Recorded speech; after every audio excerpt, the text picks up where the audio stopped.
আসসালামু আলাইকুম, welcome to super English care. প্রিয় শিক্ষার্থী এবং সহকর্মীবৃন্দ, আজকে আমরা দেখতেছি ফেসবুকে এবং যমুনা টেলিভিশনের যে রয়েছে ওই জায়গায় একটা নিউজ প্রচারিত হচ্ছে যে নতুন কারিকুলাম বাতিল হয়েছে।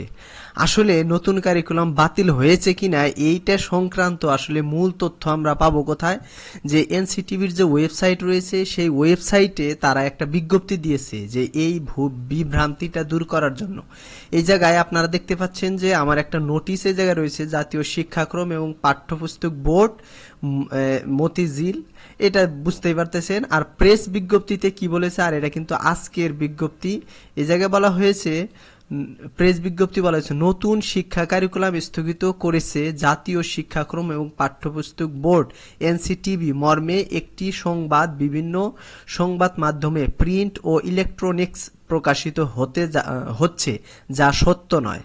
তবে 11 আগস্ট থেকে বগুড়ায় অনুষ্ঠিতব্য কার্যক্রম সংক্রান্ত একটি কর্মশালা স্থগিত করা হয়েছে।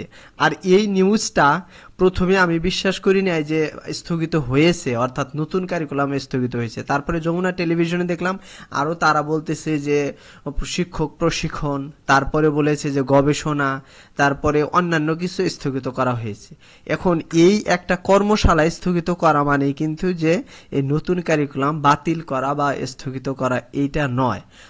তবে নতুন কারিকুলামের কিন্তু সংশোধন আসতে পারে, কেননা যে এই নতুন কারিকুলামের অনেক বিষয় ভালো রয়েছে, তবে একটা বিষয় যে সবার কাছে একটু মানে ঝামেলা হচ্ছে, সেটা হচ্ছে যে এই যে মূল্যায়ন পদ্ধতিটা অনেকের কাছেই এটা মানে মনোভূত হচ্ছে না এবং গ্রহণযোগ্য হচ্ছে না।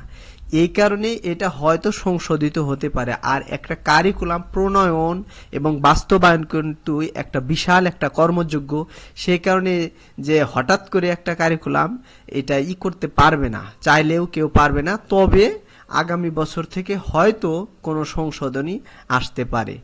আর অবশ্যই আমরা কি করব, এই যে যে সংবাদটা প্রচারিত হয়েছে এই সংবাদে আমরা বিভ্রান্ত হব না।